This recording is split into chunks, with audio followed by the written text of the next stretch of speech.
ఇదేమిటి, నేను అడగడం ఏమిటి, ఇన్ని అడిగిన వాడు నా బట్టలు చూసైనా ఇవ్వద్దు. ఇప్పుడు గుర్తొచ్చింది ఎందుకు ఇవ్వలేదు. ఇంత దరిద్రంలో ఉన్నాను కాబట్టి నాకెప్పుడు ఆ కృష్ణుడు గుర్తుంటున్నాడు. ఒకవేళ నాకు ఐశ్వర్యం ఇచ్చేస్తే ఆయన్ని మర్చిపోయి పాడైపోతానేమోనని దరిద్రమే ఉంచి ఆయన నా మనస్సులో ఉండేటట్టుగా నాకు వరం ఇచ్చాడనమాట. అబ్బా ఏమి కృష్ణుడు అని పొందిపోయాడు ఇంకోసారి. ఇది కుచేలోపాఖ్యానం అంటే. ఎంత మహాత్ముడో చూడండి కుచేలుడు. అందుకని నాకు ధనం ఇవ్వలేదు అని నాకు అర్థమైంది. ఆయనే తలుచుకుంటే నిజంగా నాకు ఇవ్వాలి అనుకుంటే ఐశ్వర్యం ఇవ్వలేడు. కానీ నేను ఇలాగే ఉండి నిరంతరము భగవంతుణ్ణి స్మరించాలి అని నన్ను ఇలా ఉంచి ఉంటాడు అని అనుకున్నాడు. సంతోషంగా కుచేలుడు తన ఊరు చేరుకున్నాడు. తన ఊరు చేరుకుని తన ఇల్లు ఉన్నటువంటి చోటుకి వెళ్లి చూశాడు. చూస్తే బ్రహ్మాండమైనటువంటి సూర్యుడు చంద్రుడు ఏకకాలమునందు ప్రకాశిస్తే ఎలా ఉంటుందో అటువంటి సౌధం ఒకటి కనపడింది. ఏమిట్రా ఇంత గొప్ప సౌధం అనుకున్నాడు. ఆ సౌధమునకు చుట్టుపక్కలంతా పెద్ద పెద్ద ఉద్యానవనాలు, పెద్ద పెద్ద చెట్లు.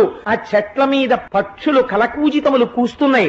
రత్నములు, వజ్రములు, వైఢూర్యములు, మాణిక్యములు, తాపడములు చేయబడినటువంటి అరుగులు, బంగారముతో నిర్మించబడినటువంటి గోడలు, స్తంభములు, మంచి మంచి సరోవరాలు, అందులో కారండవములు, హంసలు మొదలైన పక్షులు, కొన్ని లక్షల మంది పరిచారికలు, ఎక్కడ చూసినా రత్నాల రాసులు. ఎందరో అతిథులు వస్తున్నారు, భోజనం చేస్తున్నారు, అన్నదాత సుఖీభవ అని ఆశీర్వచనం చేస్తున్నారు, వెళ్లిపోతున్నారు.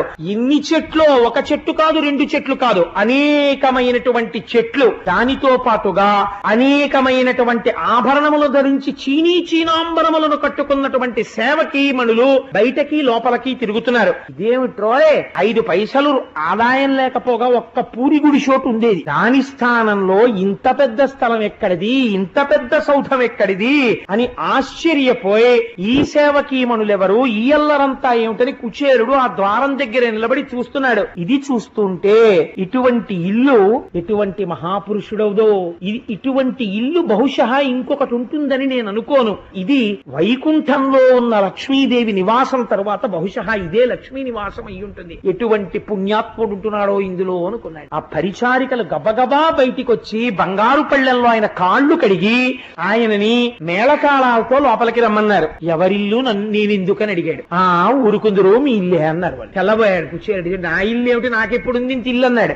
భార్య మహాపతివ్రత అని తనకే తెలియదు. ఆవిడ అలాంటి బట్టలు కట్టుకుని అన్ని నగలు పెట్టుకుంటే అలా ఉంటుందని. అటువంటి పట్టుబట్ట కట్టుకుని అన్ని నగలు పెట్టుకుని భర్త కనపడ్డాడన్న లజ్జతో పరమపాతివ్రత్యంతో ఎదురొచ్చి కాళ్ళకి నమస్కరించి శిరసు తాటించి ఆయన చేయి పట్టుకుని మెల్లమెల్లగా నడిపిస్తూ, మీరు అక్కడ స్వామికి ఏమిచ్చారో ఆయన ఏం తిన్నారో నాకు తెలియదు కానీ